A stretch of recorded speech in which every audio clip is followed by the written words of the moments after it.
In the year 325 CE, a carpenter's son from Nazareth would have witnessed something extraordinary.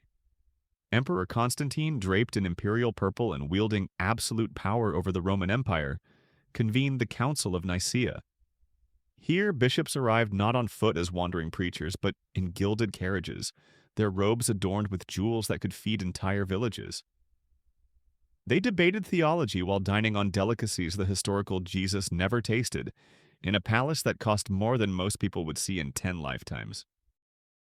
Fast forward 17 centuries. A private jet touches down in Texas, its passenger step emerging onto a red carpet.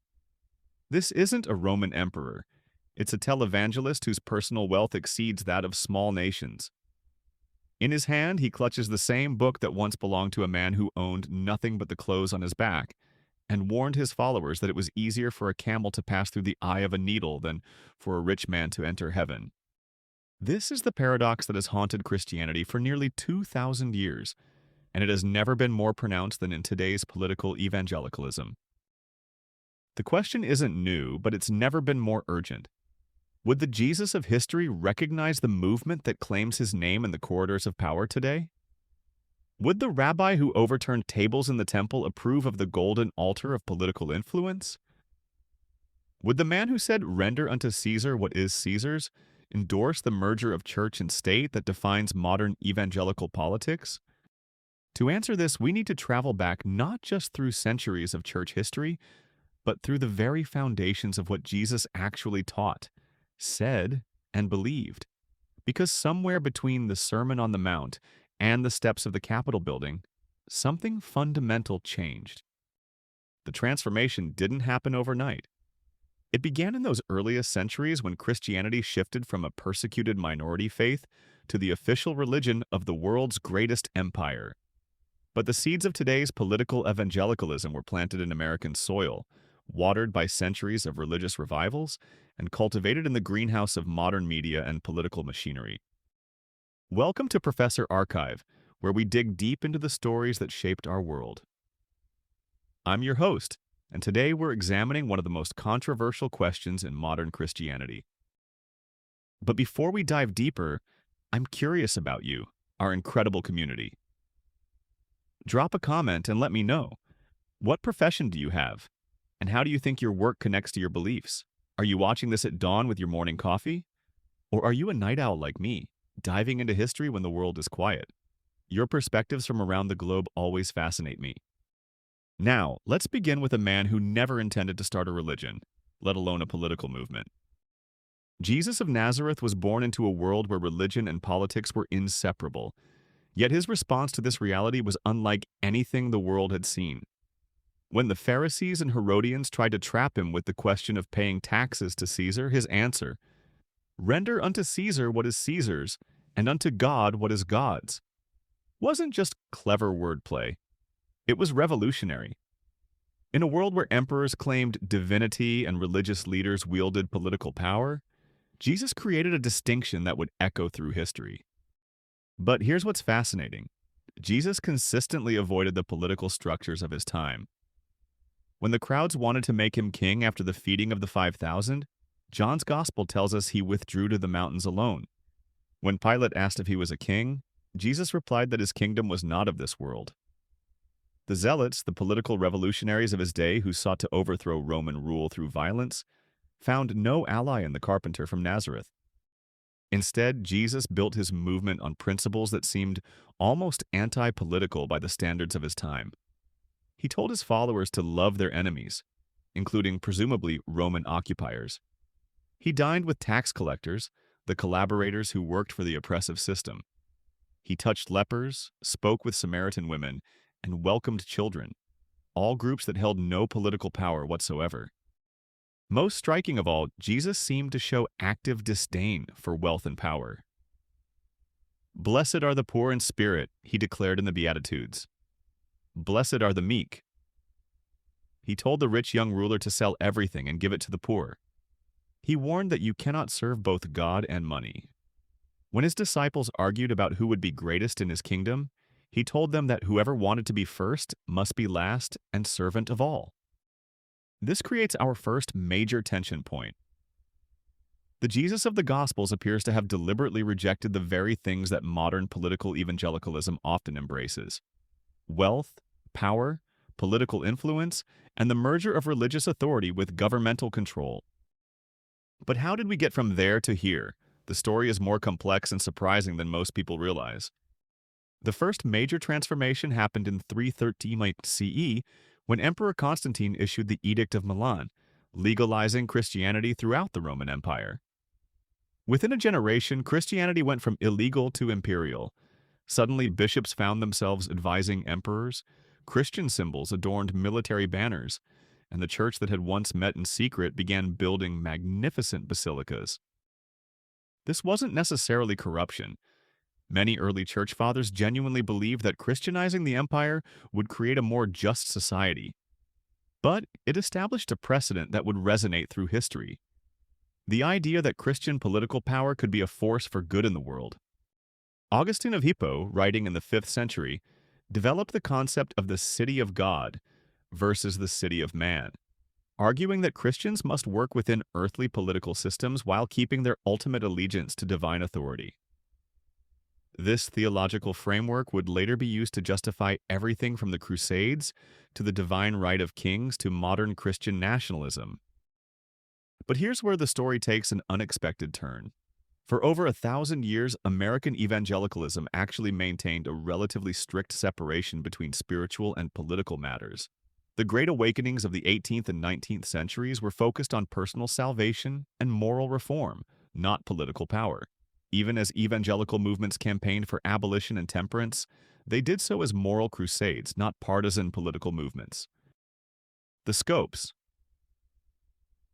Monkey Trial of 1925 actually drove evangelicals away from political engagement for nearly half a century. After the humiliation of that public trial, fundamentalist Christians largely retreated from public life, focusing on building their own institutions: Christian schools, colleges, publishing houses, and radio stations. This isolation lasted until the 1970s, when a perfect storm of cultural and political factors created the conditions for modern political evangelicalism.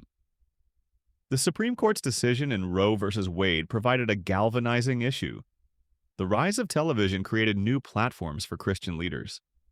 And perhaps most importantly, a group of political strategists realized that evangelical Christians represented a largely untapped voting bloc.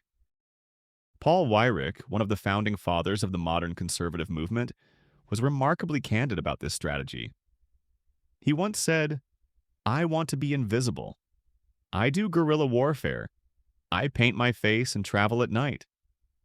Weyrich and others like him saw evangelical Christians not primarily as souls to be saved, but as votes to be mobilized. The result was the creation of organizations like the Moral Majority in 1979, led by Jerry Falwell. For the first time in American history, evangelical Christians were organized as an explicitly political movement. Falwell famously declared that the idea that religion and politics don't mix was invented by the devil to keep Christians from running their own country. This represents a dramatic departure from earlier evangelical thought. Compare Falwell's statement to that of Jesus before Pilate: "My kingdom is not of this world." The contrast is stark and raises profound questions about theological consistency. The movement gained momentum throughout the 1980s and 1990s, culminating in what many consider its high watermark: the 2016 and 2020 presidential elections. The statistics are remarkable. In 2016, 81% of white evangelical Christians voted for Donald Trump, a thrice-married casino owner who had lived a lifestyle that seemed antithetical to traditional evangelical values. In 2020, that number actually increased to 84%. This presents us with another fascinating paradox. How did a movement that once prized personal morality and character above all else come to embrace political pragmatism so completely? The answer lies in what theologians call consequentialist thinking, the idea that the ends justify the means. Many evangelical leaders argued that Trump's personal failings were irrelevant if he appointed conservative judges, supported religious liberty, and advanced their policy agenda. Franklin Graham, son of the beloved evangelist Billy Graham, famously said he wasn't voting for pastor-in-chief but for commander-in-chief. But this raises a troubling question. When did the movement that claims to follow the Prince of Peace become so focused on political power that character became secondary to results? Would Jesus, who said, "By their fruits you shall know them," approve of this trade-off? Let's examine some specific policy positions to understand the complexity of this question. On immigration, modern political evangelicalism has largely aligned with restrictionist policies. Yet Jesus himself was a refugee whose family fled to Egypt to escape Herod's persecution. Throughout his ministry, he consistently emphasized care for the stranger and the foreigner. The parable of the Good Samaritan, one of his most famous teachings, specifically uses a despised outsider as the moral hero of the story. The Hebrew Bible, which Jesus quoted extensively, contains numerous commands to welcome the stranger. Leviticus 19:34 states, "The foreigner residing among you must be treated as your native born. Love them as yourself, for you were foreigners in Egypt." It's difficult to reconcile this with policies that separate families at borders or deny asylum to those fleeing violence. On economic policy, the tension is even more pronounced. Jesus spoke about money and wealth more than almost any other topic, and virtually everything he said about it was negative. "Woe to you who are rich," he declared in Luke's Gospel. He told his followers not to store up treasures on earth, warned that the love of money is the root of all evil, and proclaimed that his mission was to bring good news to the poor. Yet political evangelicalism has largely embraced what's known as the prosperity gospel, the idea that God wants Christians to be wealthy and successful. Televangelists fly in private jets while asking viewers for donations. Megachurch pastors live in multi-million-dollar homes. The movement that claims to follow a homeless rabbi has become remarkably comfortable with extreme wealth inequality. Even more troubling from a historical Jesus perspective is the embracing of violence. Modern political evangelicalism strongly supports military spending, aggressive foreign policy, and gun rights. Yet Jesus explicitly commanded his followers to turn the other cheek, to love your enemies, and declared that blessed are the peacemakers. When Peter drew his sword to defend Jesus in the Garden of Gethsemane, Jesus rebuked him. "Put your sword back in its place, for all who draw the sword will die by the sword." This doesn't sound like someone who would endorse a movement that sees violence as a solution to social problems. Perhaps most significantly, there's the question of truth itself. Jesus declared, "I am the way, the truth, and the life." Throughout the Gospels, he consistently emphasized honesty, integrity, and speaking truth to power. He called the Pharisees whitewashed tombs because of their hypocrisy, and warned repeatedly about false prophets who would deceive many. Yet political evangelicalism has increasingly embraced what psychologists call motivated reasoning, believing what's politically convenient rather than what's factually accurate. Polls show that white evangelicals are more likely than any other religious group to believe conspiracy theories, reject scientific consensus, and accept false information if it supports their political preferences. This creates a profound theological crisis. If Jesus is the truth, how can his followers justify embracing falsehood for political gain? If he called out religious hypocrisy wherever he found it, how would he respond to a movement that claims his name while contradicting his teachings? But here's where the story becomes even more complex. Not all evangelicals have embraced political engagement. There's a growing movement of Christians who call themselves evangelicals. People raised in evangelical churches who have become disillusioned with the political direction of their faith community. These Christians often point to what they see as a fundamental misunderstanding of Jesus' mission. They argue that Jesus came not to establish an earthly political kingdom, but to inaugurate a spiritual revolution that would transform hearts and minds. They point to verses like John 18:36, where Jesus tells Pilate, "My kingdom is not of this world. If it were, my servants would fight to prevent my arrest." There's also a substantial group of evangelical Christians who have maintained their political independence. They vote across party lines based on individual candidates and issues, refusing to let any political movement co-opt their faith. These Christians often feel politically homeless, unable to find a party that consistently reflects their understanding of Jesus' teachings. Some evangelical leaders have begun to question the political direction of their movement. Russell Moore, former head of the Southern Baptist Convention's political arm, became a vocal critic of political evangelicalism before eventually leaving the denomination altogether. He warned that the movement was in danger of losing its soul to political power. Similarly, David French, a prominent evangelical lawyer and writer, has argued that political evangelicalism has become a threat to the gospel because it prioritizes political victory over Christian witness. These voices represent a growing discomfort within evangelicalism itself about the direction of the movement. But perhaps the most damning critique comes from those outside the faith entirely. Polling data shows that political evangelicalism has significantly damaged Christianity's reputation in America. Young people in particular increasingly view Christianity as hypocritical, judgmental, and power-hungry, rather than loving, compassionate, and humble. This is particularly tragic from a historical perspective because early Christianity grew precisely because it was seen as different from other religions of its time. It welcomed the poor, the marginalized, and the powerless. It preached love instead of conquest, service instead of dominance, and forgiveness instead of revenge. The question we must ask is whether political evangelicalism has preserved these distinctive Christian values or abandoned them for political expediency. If we're honest about the historical record, the answer is uncomfortable for many Christians. On issue after issue, from treatment of immigrants to care for the poor, from honesty in public discourse to the use of violence, political evangelicalism has often aligned itself with positions that seem directly contrary to Jesus' explicit teachings. This doesn't mean that all evangelical Christians are hypocrites or that their faith is insincere. Many genuinely believe they're fighting for important moral principles. The pro-life movement, for example, is driven by a sincere belief in the sanctity of human life. Support for religious liberty comes from a genuine concern about preserving space for faith in public life. But sincerity doesn't resolve the theological tensions we've explored. Good intentions don't eliminate the contradiction between Jesus' teachings and many positions taken by political evangelicalism. So what would Jesus think of today's political evangelicalism? Based on the historical record of his life and teachings, it's difficult to imagine him being comfortable with much of what has been done in his name.